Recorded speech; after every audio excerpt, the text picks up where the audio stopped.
What's up, everyone? Welcome to this day in Phillies Sports History for February 24th, 2025. I'm your host, Jim Montgomery. Welcome to a Monday edition of the podcast. It's going to be a little bit warm today, which is nice. Going to the high 40s, low 50s. Spring is around the corner.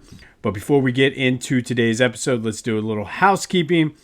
The Philadelphia Sports Hall of Fame ballot has been sent out and is live. And just like last year, you have a chance to get your voice heard and win 2 VIP tickets to the induction ceremony in November. All you have to do is go to the link in the description, fill out your ballot, and if your ballot most closely matches the official induction class for 2025, you will win those 2 VIP tickets to the ceremony in November. I've also included a PDF with the inductee bio or the candidates' bios for all the information you need, but you can win 2 VIP tickets to the Philadelphia Sports Hall of Fame induction ceremony this November at Live Casino. All you need to do is fill out your ballot, and if it most closely matches the official induction class, you will win those tickets. Feel free to reach out with any questions, but all the information you need is in the description. Be sure to follow me on social media, Jimbo_Mont on Twitter and TikTok. On Instagram, at Philly Jimbo. Subscribe to the YouTube channel. Continue to spread the word as we grow this thing. It's been more of a slow burn, but trying to keep the momentum rolling that we got during Eagle season. Lots of new followers, new listeners during the whole Super Bowl run. So let's keep that momentum going into the spring. And as I always like to do, I like to make sure I give you all the accurate information.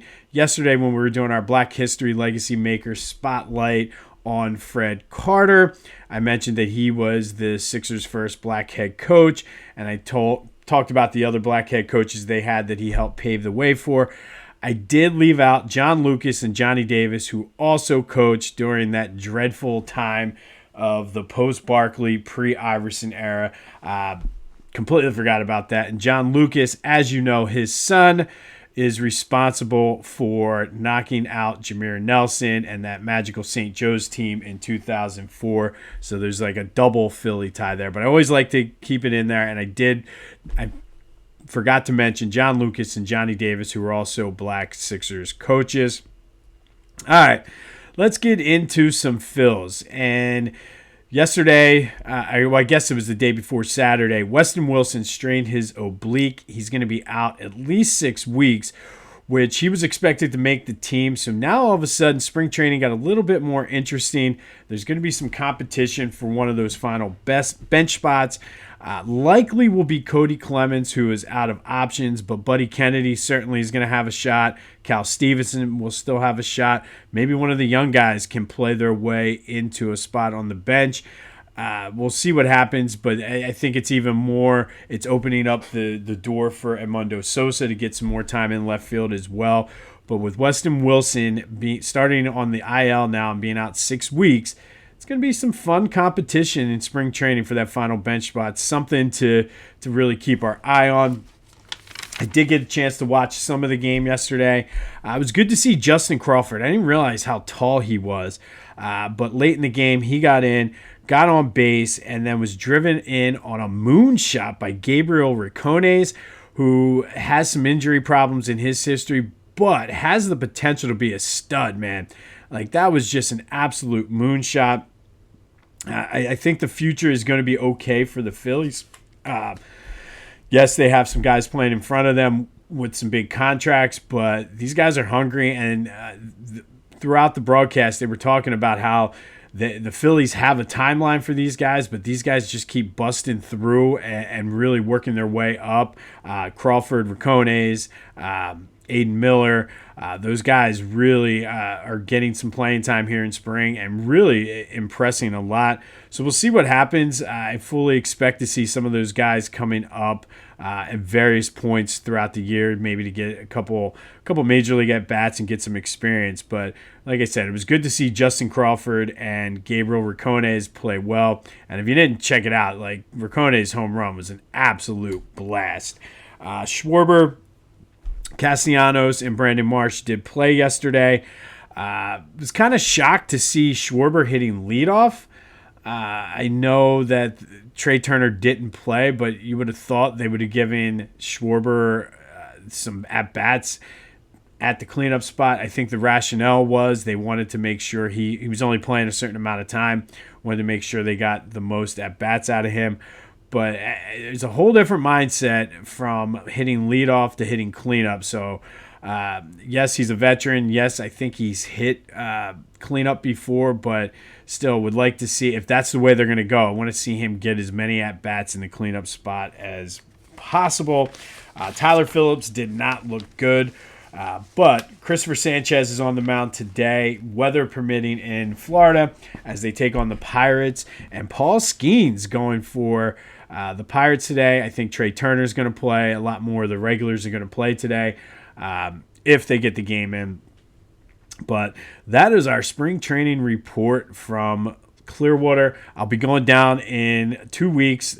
Late next week, we're going down Friday through Tuesday. So we'll be broadcasting from spring training. I'll get more once I figure out the schedule and how things are going to work out. I'll get more into that, but looking forward to a trip down to Clearwater. All right, some Eagles news, and this is amazing. And Jalix Hunt, I don't know where he was interviewed or who he was even talking to, said that the Eagles had their team meeting to prepare for the parade. But at the end of the meeting, Vic Fangio kept the defense behind and basically reamed them out for their performance in the second half of the Super Bowl. Said 22 points was unacceptable and really gave it to him. And I love this. This is why this team is different. And this is why I don't think this is a one and done with this team. Because Vic Fangio came in and implemented his defense and talked about how he can't even get the whole defense in because it takes some time. And I think year 2 is going to be even better. Yes, there's some questions about who's going to be back and things like that. But the fact that after a team meeting, season's over, planning for the Super Bowl parade, he's yelling at the defense, making them watch film because of how unacceptable their play was in the second half. You got to love that. All right, let's recap yesterday's question of the day. I asked you, who is most to blame for the Sixers' woes this year? And it was pretty much split 50-50 between the management and the players. Shout out to Eric in Leesport, who said it's got to be the management who built around a guy who can't stay healthy. And it's hard to argue that. And with the whole situation with Joel, late yesterday it came out that they're consulting alternative options for his knee. I think nobody's really talking about this aspect of it, but I feel like there's a disconnect between Joe and the team. Joe basically is saying he needs surgery. The team is looking at alternative options. And we know how that worked out for Andrew Bynum when he went over to Germany to get things into his knee and they didn't take. So I don't know if there's a disconnect. Joe's questionable for tonight. I would highly doubt he plays now with this story coming out. It's sort of given them an out to sit him and really shut him down for the season now. Maybe this was the plan the whole time. Tyrese Maxey's also questionable for tonight as they take on the Bulls, who is a team in front of them if you're rooting for a play-in spot. They're the next team up that the Sixers are chasing down. Personally, I'd rather go the opposite way. I did see as we're talking about draft positioning and things like that, I saw an article yesterday in the Inquirer from Keith Pompey, who basically all of this no first round pick or the first round pick being protected to the top 6 protected goes back to the trade that the Sixers made to send Al Horford to the Thunder, and it's Al Horford. He's the gift that just keeps on giving. So thank you, Al, for that. But it does lead to today's question of the day. With the news with Joe, I really do feel that this is the opening to shut him down for the season. But what is Joe's legacy? And I feel like this is complicated. And it's going to be hard to quantify this into like a multiple choice. But If you want to call me on the Back to the Future voice and text line and let me know what Joe's legacy is, 267-495-8531. That'll get you in. Get that. Anything else Philly sports related off your chest. But it's complicated. I mean, is it going to be the gamer who fought through injuries, was the MVP, the most dominant player in the game when he was healthy? Or is it going to be the guy that was injury prone and sometimes didn't show up in the playoffs when the team needed him the most? And I hesitate to even say that because I feel as though there were times he battled back from injuries early, even though he wasn't 100%. A lot of his injuries are freak injuries, like getting elbowed and fracturing your orbital bone multiple times in your career. I mean, the odds of that are pretty slim, I would imagine. But it's a very complicated legacy.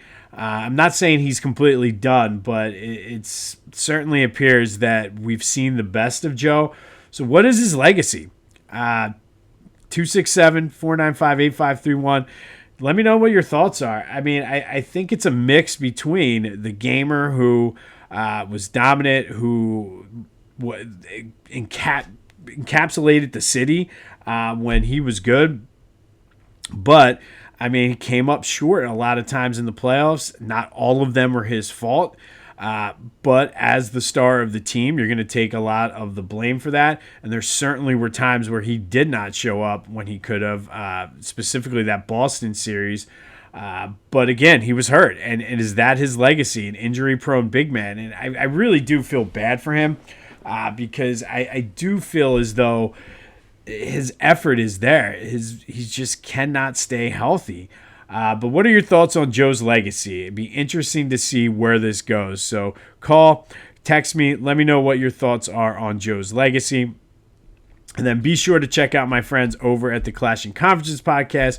Great things going on with their sports fan network. Go to clashingconferences.com for more information. Check out On Pattison. Great Phillies coverage. I'm excited to see what their thoughts were on this weekend's games. They can get the newsletter delivered right to your inbox. We're featured in there a couple times a week. So go check out On Pattison. And just like I said, some of the top-notch Philly sports coverage in the city. And then, of course, Philly Goat. They got you covered. We're not really talking about it now, but you can still get your Super Bowl championship gear, whether it's a shirt, a hoodie, the slides. Cannot wait to get them to wear to the pool. And of course, Canvas Loafer season is coming. They have the fans, the Schmitties. I will also wear the Cape Mays. They're so comfortable. They're very, very comfortable. So go check out Philly Goat for the shoes. Is it the shoes? It's the shoes. Go to Philly Goat. Use the promo code Jim Montgomery to take 10% off your order. That's phillygoat.com. Promo code Jim Montgomery to take 10% off your order. And please, Nike, don't fine me for stealing the "Is it the shoes" catchphrase there. All right. So on a Monday today, we're going to have a little bit of a double header. And I had the normal this day, and then I saw something that I felt was worth noting. So first, we're going to go back to 1947. And on this day in 1947, the Phillies opened up spring training down in Clearwater, Florida for the first time ever, and they have been there ever since. It's the second longest affiliation between a team and a spring training home. The Tigers, who the Phillies played on Saturday, have the longest affiliation in Lakeland. They were mentioning that all throughout the broadcast as I was listening. Down in Clearwater, though, the Phillies play at Baycare Ballpark, which opened in 2004 and is the home of the Clearwater Threshers, their low-A minor league club. But on this day in 1947, Phillies opened up in Clearwater for the first time ever. And then 20 years later, in 1967, the Sixers beat the Baltimore Bullets 149-118. Wilt Chamberlain, as he did a lot back then, effed around and got a triple-double. 42 points, 30 rebounds, 10 assists. But more importantly, he shot 18 for 18 from the field, which set an NBA record that still stands today for field goals without a miss in a game. We know that the Sixers went on to win the championship that year. But in reading the paper, and what I do is peek behind the curtain a little bit. I always look at the newspaper from the day and kind of see what they were saying. There wasn't any mention of the 18 for 18. Wilt was in the middle of a streak where he had gone like a game and a half without missing a shot. They were trying to get him the NBA record, put him back into the game in a blowout. The Bullets coach was not happy about it, told his guys to foul Wilt, not let him get the record. He was like, I'll be damned if they're going to get the record on my watch. Wilt, to his credit, didn't get the record in that game, but did go on to set an NBA record, which again still stands today, going 35 for 35 before finally a miss. So the record for most consecutive field goals without a miss is 35, set by Wilt Chamberlain. I guess he would have probably set it the next game, whether it was the 25th or the 26th. But on this day, he effed around, got a triple-double back in 1967, shot 18 for 18, set an NBA record, which still stands today. And then finally today, our Black History legacy makers with Philly ties, Claude Vilgrain. And he was an Haitian-born hockey player via Canada, played parts of 5 seasons in the NHL for the Canucks, Devils, and your Philadelphia Flyers. While with the Flyers, he only played in 2 games during the 1993-94 season, but he was the first black player to play for the Flyers. Would have loved to continue playing in Philadelphia, loved the city, loved the organization. However, that following year, the NHL had a lockout. He went over to play, I believe, in Switzerland and loved it over there and just never came back. So that was essentially the end of his NHL career. However, he did pave the way for guys like Donald Brashear, Wayne Simmons, Ray Emery here in Philadelphia. All 3 of them had success as Flyers players. But if it wasn't for Claude Vilgrain, the first black player to play for the Flyers, who knows what would have happened. But thank you, Claude, for paving the way for these guys to get in. And really, hockey of all the sports is really the one where there's lots of walls and ceilings to bust through. So Claude Vilgrain busted through and opened the door for many black players in the NHL, including playing for the Flyers for 2 games in the 93-94 season. Would have been here longer, but the lockout ended his NHL career as he went over to Switzerland and really just fell in love. I think it was Switzerland or Sweden. I'm not sure which one. I'll find out for sure and let you know tomorrow. But Claude Vilgrain is today's Black History legacy maker with Philly ties. On this day in 1967, Wilt Chamberlain went 18 for 18 from the field, setting an NBA record for most field goals made without a miss in an NBA game. And then 20 years prior, the Phillies opened up spring training down in Clearwater, the second longest affiliation between a team and a spring training home in Major League Baseball. Can't wait to go down there and see the whole setup they have. Very excited. Everybody that's gone down has always told me it's fun, so really looking forward to that. We'll have more on the Joe knee situation. Let me know, though, your thoughts on his legacy. What is it? I know it's complicated, but what is his legacy? 267-495-8531. That'll get you in. This has been This Day in Philly Sports History for February 24th, 2025. My name is Jim Montgomery. Go have yourselves a Monday, and until next time, I'll see you when I see you.